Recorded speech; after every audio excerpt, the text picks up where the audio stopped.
Good morning students.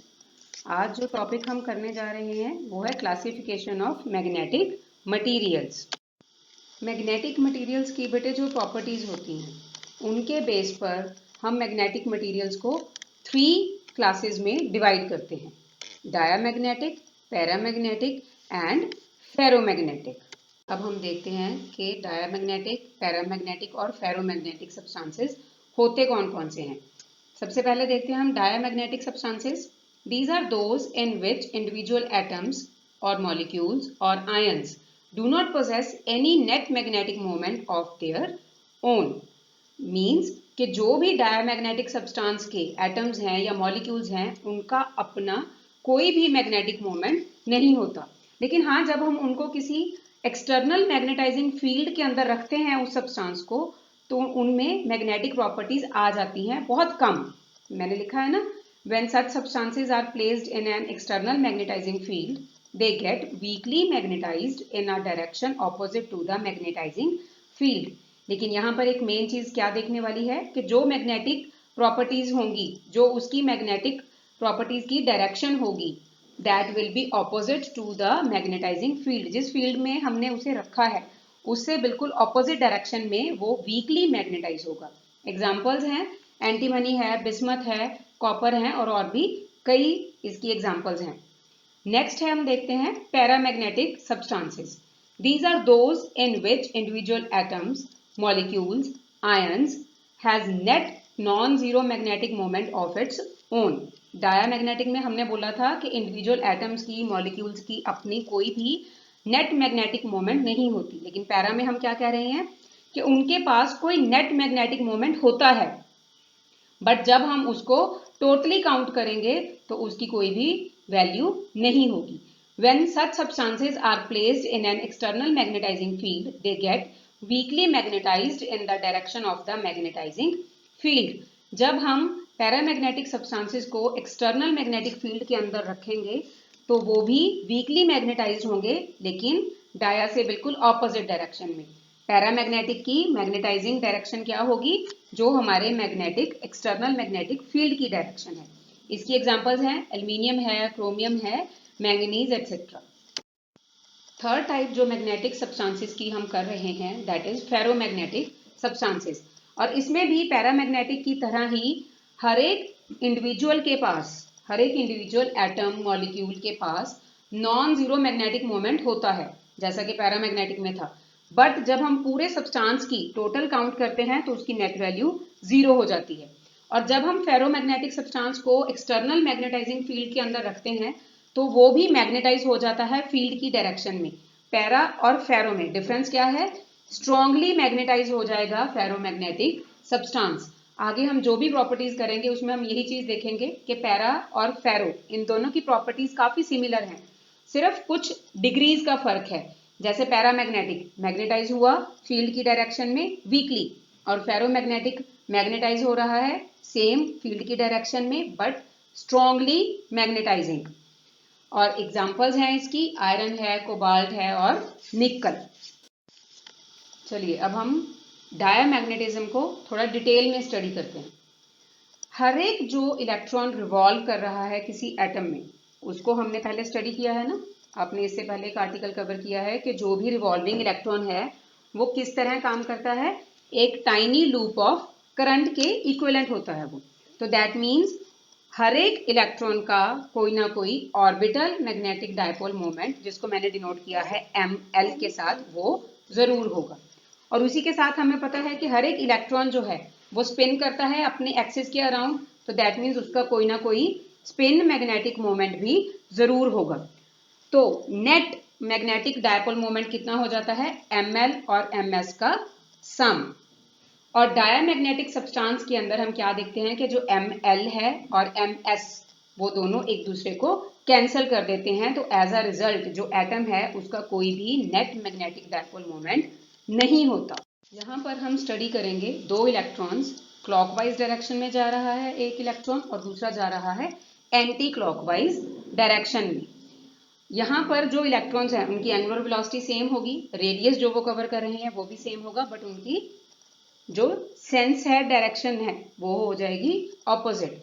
तो magnetic moment of two electrons is equal and opposite, so cancel each other in the absence of any external magnetic field. और जब हमने diamagnetic की definition की थी, हमने वहां पर क्या बोला था कि जो हमारा डायमैग्नेटिक सब्सटेंस है, जब हम उसे किसी एक्सटर्नल मैग्नेटिक फील्ड के अंदर रखते हैं तो वो वीकली मैग्नेटाइज होता है in the direction opposite to the magnetising field. यहां पर जब मैंने एक इलेक्ट्रॉन, सबसे पहले मैं इलेक्ट्रॉन कंसीडर कर रही हूं जो एंटी क्लॉकवाइज डायरेक्शन में मूव कर रहा है। अब उसे देखिए, इलेक्ट्रॉन एंटी क्लॉकवाइज डायरेक्शन में जा रहा है और उस पर मैग्नेटिक फील्ड मैंने लगाया है, जो एक्सटर्नल मैग्नेटिक फील्ड मैंने उसके ऊपर अप्लाई किया है, जिसमें उसे मैंने रखा है। तो उस पर कौन सी फोर्स लगेगी? बी क्यू वी, और यहाँ पर क्यू जो है मैंने उसे क्या फिल कर दिया है? इलेक्ट्रॉन का चार्ज। तो फोर्स बन गई B E V. Fleming's left hand rule आपने स्टार्टिंग में ही कर लिया था। जब हम उसको इस पर अप्लाई करेंगे, एंटी क्लॉकवाइज घूम रहे इलेक्ट्रॉन पर अप्लाई करते हैं, तो हमें क्या चीज आती है कि जो फोर्स है उसकी वैल्यू आ रही है रेडियली आउटवर्ड्स, बाहर की तरफ आ रही है जो फोर्स उसके ऊपर लग रही है। और हमने +1 में किया था ना कि जब हम किसी भी चीज को सर्कल में घुमाते हैं, गोल गोल घूम रही है कोई भी चीज, तो उसे कौन सी फोर्स चाहिए होती है? Centripetal force. और उसकी डायरेक्शन क्या होती है? इनवर्ड्स, रेडियली इनवर्ड्स होती है। और यहां पर जो फोर्स, ये BeV फोर्स जो लग रही है वो क्या आ रही है? बाहर की तरफ आ रही है। तो दैट मीन्स जो सेंट्रीपिटल फोर्स है उसके ये ऑपोजिट हो गई। तो as a result centripetal force कम हो जाएगी एंटी क्लॉकवाइज घूम रहे इलेक्ट्रॉन पर, और उसी की वजह से उसकी वेलोसिटी भी कम हो जाएगी, और एज अ रिजल्ट उसका मैग्नेटिक मोमेंट भी डिक्रीज हो जाएगा। पहले उसका मैग्नेटिक मोमेंट कितना था? M, कैपिटल M था ना, और अभी थोड़ी सी उसमें रिडक्शन आ गई है, थोड़ी सी वैल्यू कम हो गई है, और उसे मैंने लिया है M माइनस डेल्टा M। अब आगे देखिए, जो इलेक्ट्रॉन क्लॉकवाइज डायरेक्शन में रिवॉल्व कर रहा है, जब हम उस पर Fleming's left hand rule apply करते हैं तो उसमें फोर्स की डायरेक्शन क्या आती है? Radially inwards. और ये सेंट्रीपिटल फोर्स की डायरेक्शन भी यही थी, और जो मैग्नेटिक फोर्स लग रही है उसकी डायरेक्शन भी सेम हो गई। तो ये दोनों फोर्सेस ऐड हो जाएंगी। एज अ रिजल्ट क्या होगा? Velocity of the electron will increase और उसका मैग्नेटिक मोमेंट भी इंक्रीज हो जाएगा। तो here the change will be M plus delta M। जब दोनों मैग्नेटिक मोमेंट्स को हमने, जब एक पूरे एटम की बात करनी है तो दोनों इलेक्ट्रॉन्स काउंट करेंगे ना, क्लॉकवाइज भी और एंटी क्लॉकवाइज को भी। जब दोनों मैग्नेटिक मोमेंट्स को हम ऐड करते हैं तो हमारे पास वैल्यू क्या आती है?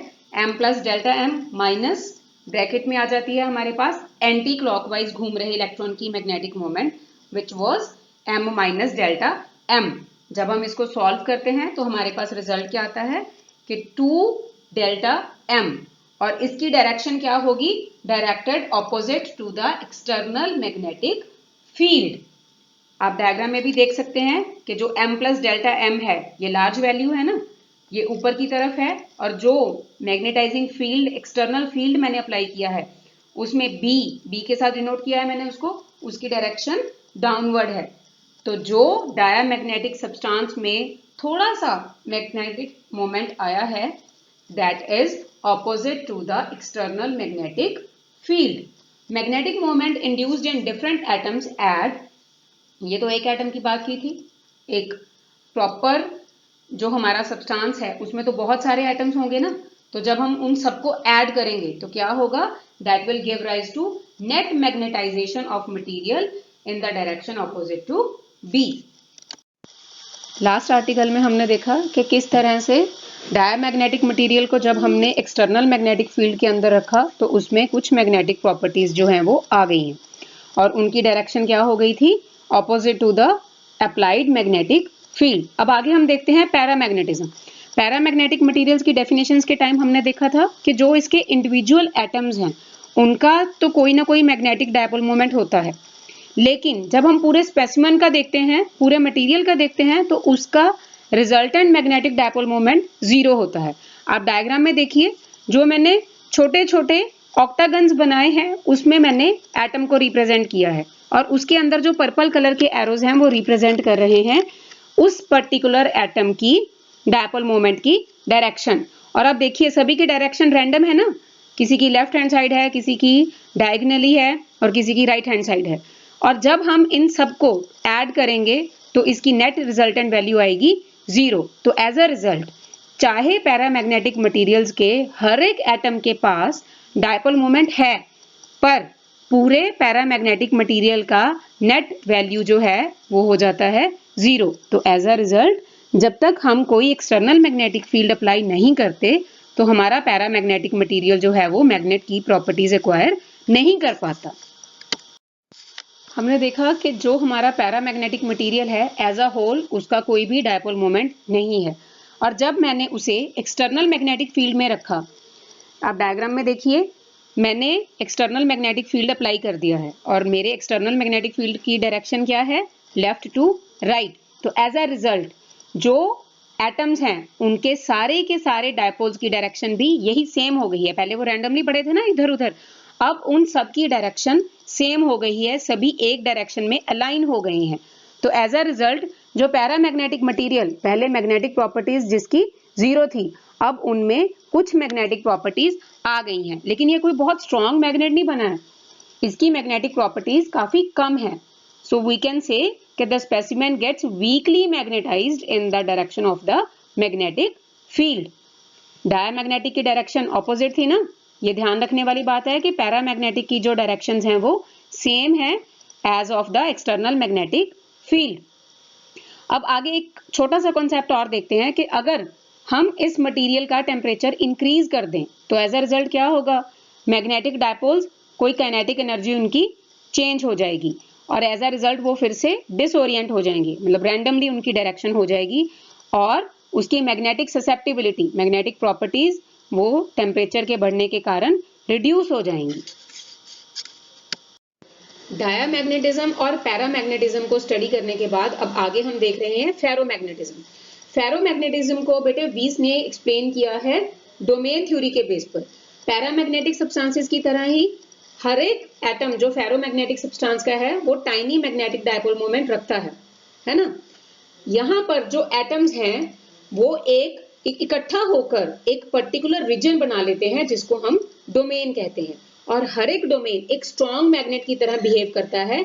इवन जब हमने कोई एक्सटर्नल मैग्नेटिक फील्ड अप्लाई नहीं भी किया तब भी वो एक स्ट्रॉन्ग मैग्नेट है। आप डायग्राम में देखिए जो छोटे छोटे इस पर्टिकुलर रेक्टेंगल में जो छोटे छोटे ट्राइंगल्स बने हुए हैं, दीज आर डोमेन्स। और देखिए टॉप पर उसका मैग्नेटिक डायपोल मोमेंट क्या है, लेफ्ट टू राइट, और उसके आगे मैग्नेटिक डायपोल मोमेंट क्या है राइट हैंड साइड वाले का, फ्रॉम टॉप टू बॉटम।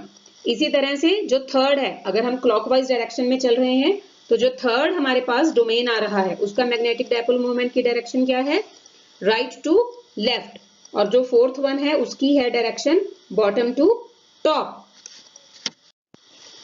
हमने देखा कि फेरोमैग्नेटिक मटेरियल के जो डोमेन्स हैं वो स्ट्रॉन्ग मैग्नेट की तरह बिहेव करते हैं, लेकिन जब हम उस पूरे मटेरियल को देखते हैं तो उसमें कोई भी मैग्नेटिक मोमेंट नहीं होता। क्यों? क्योंकि जो भी हमारे पास डोमेन्स हैं वो रैंडमली ओरिएंटेड हैं, अपनी अपनी डायरेक्शन में पड़े हुए हैं, और जब हम उन सबकी नेट वैल्यू, रिजल्टेंट वैल्यू देखते हैं तो वो क्या आ जाती है, 0। एज अ रिजल्ट फेरोमैग्नेटिक जो पूरा मटेरियल है वो मैग्नेट की प्रॉपर्टीज एक्वायर नहीं कर पाता है। हाँ, ये जरूर है कि जब हम उसे सेम पैरामैग्नेटिक की तरह किसी एक्सटर्नल मैग्नेटिक फील्ड में रखेंगे तो वो मैग्नेटाइज हो जाएगा, लेकिन फेरोमैग्नेटिक होगा स्ट्रॉन्गली मैग्नेटाइज। अब आगे हम क्या देखते हैं, जब हमने कोई एक्सटर्नल मैग्नेटिक फील्ड अप्लाई किया है तो फेरोमैग्नेटिक मटेरियल में मैग्नेटिक प्रॉपर्टीज कैसे आ गई हैं, उसको स्टडी करने के लिए हमने दो फिनोमिनन्स लिए हैं। फर्स्ट है displacement of boundaries of the domains और सेकेंड है रोटेशन ऑफ डोमेन्स। सबसे पहले हम देखते हैं कि displacement of boundaries of domains क्या चीज है। उसमें देखिए बेटे, मैंने एक्सटर्नल मैग्नेटिक फील्ड जो अप्लाई किया है that is from left to right, तो जो जो डोमेन सेम इस डायरेक्शन में होंगे उनका साइज क्या हो जाएगा, इंक्रीज हो जाएगा। आप देखिए जो प्रीवियस डायग्राम थी उसमें सबका साइज सेम था, लेकिन अब जब मैंने एक्सटर्नल मैग्नेटिक फील्ड अप्लाई कर दिया है तो जो मेरा फर्स्ट डोमेन था जिसमें डायपोल मोमेंट की डायरेक्शन लेफ्ट टू राइट थी उसका साइज बढ़ गया है, और जिनकी डायरेक्शन एक्सटर्नल मैग्नेटिक फील्ड के साथ मैच नहीं करती है उनका साइज क्या होता जाएगा, रिड्यूस होता जाएगा, कम होता जाएगा। सेकेंड है रोटेशन ऑफ डोमेन्स। अगर बहुत स्ट्रॉन्ग मैग्नेटिक फील्ड अप्लाई किया हो तो क्या होगा, साइज डोमेन्स का सेम रहेगा, लेकिन उनकी मैग्नेटिक मोमेंट जो है वो सारी रोटेट हो जाएंगी, घूम जाएंगी और अपनी डायरेक्शन एक्सटर्नल मैग्नेटिक फील्ड वाली डायरेक्शन के साथ मैच कर लेंगी। और इस तरह से फेरोमैग्नेटिक मटेरियल जो है वो मैग्नेटाइज हो जाएगा।